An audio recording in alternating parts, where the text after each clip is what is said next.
Hello everyone. In my previous lecture, I have discussed about the concept of the company and its essential features and the difference between the company and the partnership firm. Now, I will discuss about the concept of the private and the public company. We can understand this concept by differentiating these two because this is the very important. There are various types of companies under the Company Act 2013, but now here we will discuss a very important type of the company, that is the private and the public company. First criteria or first base of that is the minimum number.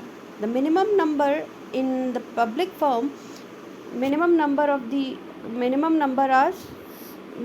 is 7, but in private company the minimum number is 2. Maximum number, there is no restriction on maximum number of the members in a public company, but in the private company it cannot exceed 200.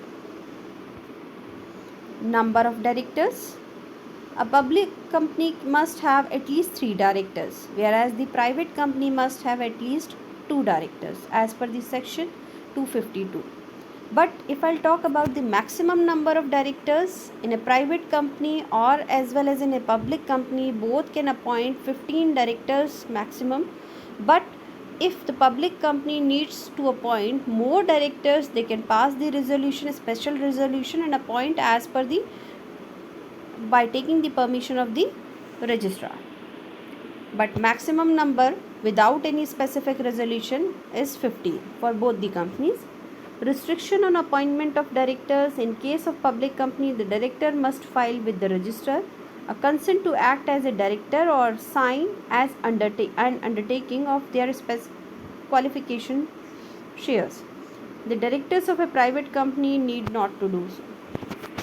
Company name, in a private company, the word private limited will be added at the end of its name. Restriction on invitation to subscribe for the shares. A public company can invite the shares from the general public, and a public company invites the general public to subscribe for the shares, debentures of the company, but a private company cannot do it. The private company doesn't have the right to do the same. Name of the company, in a private company the word private limited shall be added at the end of its name. Issue of prospectus, unlike a public company, a private company is not expected to issue a prospectus or file a statement in lieu of prospectus with the registrar before allotting the shares, but for the issue of prospectus for the banking companies or for the public companies, it is mandatory. Public subscription, as I told you, the public subscription company, a private company cannot invite the public to purchase its shares, but a public company can invite. Issue of prospectus, public subscription, already we have discussed about that. Quorum, if the article of a company do not provide for a large quorum, 5 members personally present in the case of a public company are quorum for a meeting of the company. It is 2 in the case of the private company. Managerial remuneration, total managerial remuneration in a public company cannot exceed 11% of the net profit.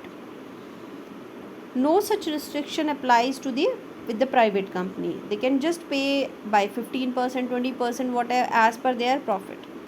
Commencement of a business, a private company may commence its business immediately after getting the certificate of incorporation, but a public company has to wait for the certificate of commencement of the business.